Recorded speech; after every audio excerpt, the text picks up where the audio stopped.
quelles seront les technologies qui feront l'agriculture de demain? On va en parler justement au cours de ce débat.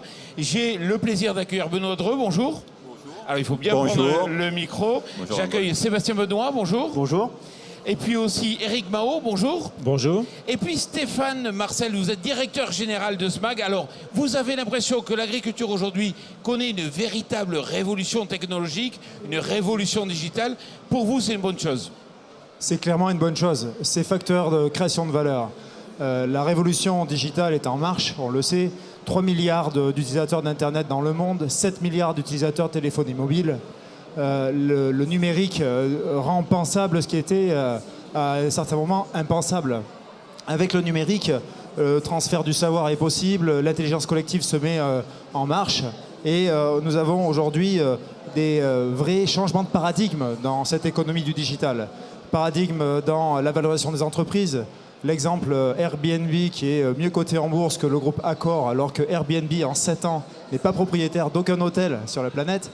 Nous avons des changements de paradigme dans le système des organisations des entreprises, dans le système de recherche et développement.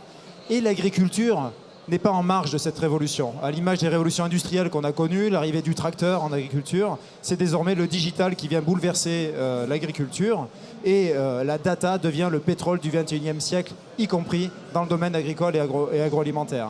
Nous avons désormais une agriculture qui passe d'une agriculture qui était une agriculture raisonnée à une agriculture qui est pilotée par la donnée, qui est une agriculture mesurée, avec un paradigme qui permet de gérer, grâce à l'explosion de technologies dans le domaine agricole, des capteurs embarqués, des capteurs qui sont embarqués sur des drones, sur des satellites, dans des tracteurs, etc. L'informatique qui nous permet de piloter, mesurer, conseiller, appliquer un conseil et avoir un triptyque qui permet de générer quoi? La prédiction.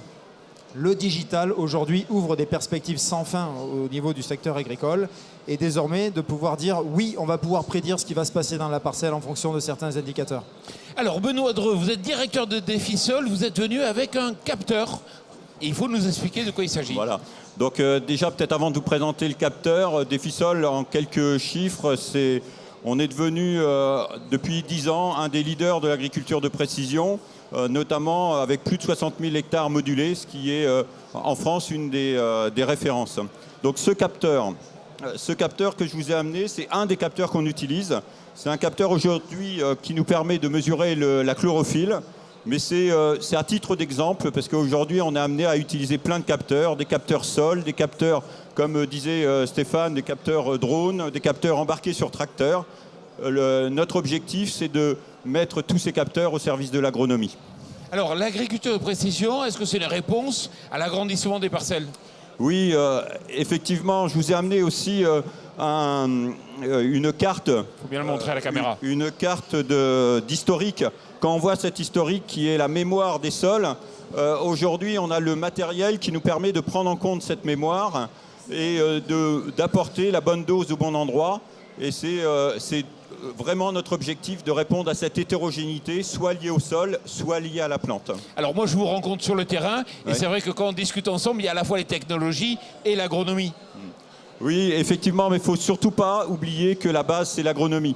Tous ces outils sont au service de l'agronomie, et si on l'oublie, on va faire de la technologie pour la technologie, mais l'agronomie, et c'est l'alliance des deux qui va faire notre force. Stéphane Marcel. C'est clairement, Benoît est dans le vrai. Aujourd'hui, les technologies nous offrent des perspectives sans fin. Par contre, l'enjeu majeur, c'est de mettre des vrais business cases derrière ça, vers avoir des besoins d'agriculteurs qui vont nous dire, voilà, moi, ce que je voudrais, c'est utiliser cette technologie pour améliorer telle pratique agricole, améliorer mon quotidien, etc. Donc, c'est fondamental de mettre du métier, du pragmatisme et de l'agronomie derrière les technologies. Éric Mahot, vous êtes agriculteur, exploitant. Alors déjà, il faut nous dire un peu les chiffres clés de votre ferme, de votre exploitation. Alors donc, je suis agriculteur sur une exploitation qui fait 240 hectares. Je suis dans l'Eure-et-Loire. C'est une exploitation de polyculture élevage. Je suis en GAEC avec mon frère. Ça fait 20 ans que je suis installé. On a 210 hectares de grandes cultures et une trentaine d'hectares de prairies.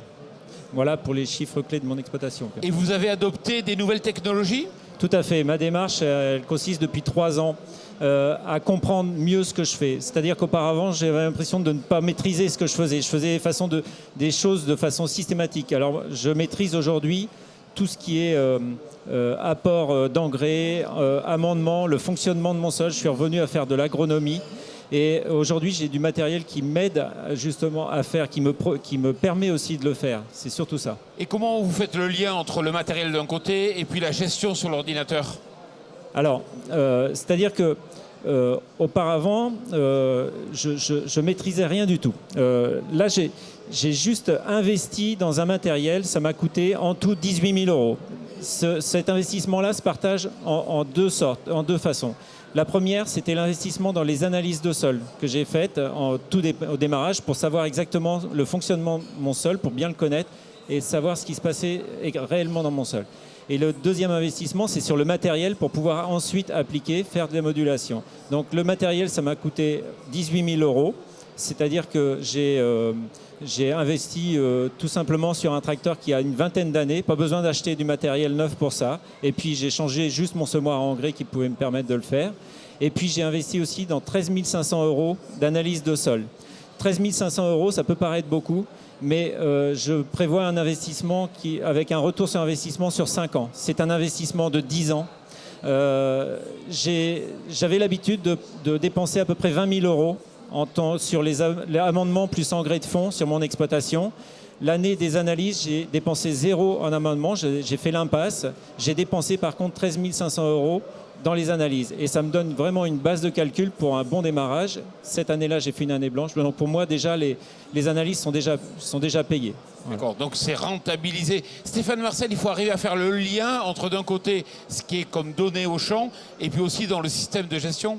C'est fondamental. Arriver à favoriser l'accès à ces technologies-là jusque dans l'exploitation agricole. Le rôle majeur du système d'information avec Atland et Agréo qui sont les deux produits que SMAC développe et qui assurent justement une cohérence globale entre les acteurs comme Defisol, les agriculteurs, leurs coopératives agricoles et le machinisme. Parce qu'il y a un enjeu majeur, c'est de faciliter le fait qu'un agriculteur puisse faire une modulation dans sa parcelle avec un bouton à presser et tout simplement. Ça, c'est vraiment un enjeu. Donc là, c'est le rôle de SMAG d'assurer et de faciliter cela. Et ce qui est très important, c'est ce qui a été dit, c'est que finalement, c'est pas sorcier. L'investissement n'est pas si important que ça. Et beaucoup d'agriculteurs ne le savent pas, mais leur matériel permet de moduler déjà. L'accompagnement des agriculteurs, c'est un peu votre métier aussi? Oui, avec le métier, avec le rôle de Sébastien Benoît de Capsen, on se répartit les rôles et effectivement, Sébastien a l'habitude d'accompagner réellement les agriculteurs sur le terrain. Alors justement, concrètement, comment se fait cet accompagnement? Alors, tout d'abord, nous sommes une coopérative aux Normandes, réunissant 3500 adhérents. Et donc, notre rôle, c'est de faire le lien du diagnostic de Defisol et la pratique agriculteur. Donc, notre métier est à la fois de conseil et avoir des outils performants avec SMAG notamment pour accompagner l'agriculteur dans ses prises de décision. Donc, on a des gestions à court terme, on pilote à court terme et à moyen terme, long terme sur l'exploitation en fonction du contexte pédoclimatique, économique, etc. Alors on a beaucoup parlé d'interopérabilité. Aujourd'hui, c'est quelque chose que vous demandez, que les outils, que les datas soient fluides, puissent être transférés d'un lieu à l'autre? Ah oui,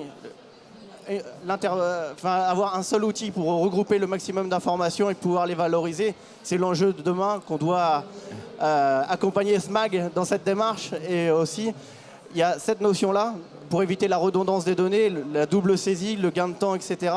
Et aussi la performance du diagnostic et avoir l'histoire, un suivi historique de la parcelle. Mais aussi, c'est aussi au niveau de l'agronomie, c'est l'amélioration de nos modèles agronomiques et le rendre plus dynamique encore en intégrant les données du météo, etc. pour toujours être plus fin dans nos conseils, plus fin dans notre approche et avoir une traçabilité. D'accord. Stéphane Marcel, donc on le voit aujourd'hui, les nouvelles technologies, c'est plutôt créateur de valeur? Alors, SMAG et le groupe Inivo est convaincu de cela. Aujourd'hui, nous sommes convaincus que la smart agriculture est créatrice de valeur économique et créatrice de valeur environnementale aussi, avec de gros impacts environnementaux, créatrice de valeur sociétale également, parce que je pense que là, monsieur est là pour en témoigner. Mettre en place ces technologies dans l'exploitation agricole, ça peut aussi valoriser le travail de certains ouvriers agricoles aussi. C'est vraiment très important. Donc nous sommes convaincus de ça. Nous sommes aussi convaincus d'une chose, c'est que l'exploitant agricole doit être au centre du dispositif. Ça, c'est très important. Et qu'il doit pouvoir s'appuyer sur sa coopérative, son négociant, son centre de gestion pour utiliser ces technologies-là, pour être accompagné. Et c'est le rôle majeur de Defisol. Si on n'accompagne pas l'exploitant à mettre dans la mise en œuvre de ces technologies-là, qui sont bien souvent très puissantes, ça ne marchera pas. Donc il s'agit là, pour valoriser au maximum ces technologies-là, de les accompagner. Bon, mais merci beaucoup à vous tous. Merci d'être venus ici, sur notre plateau télé. Puis merci à vous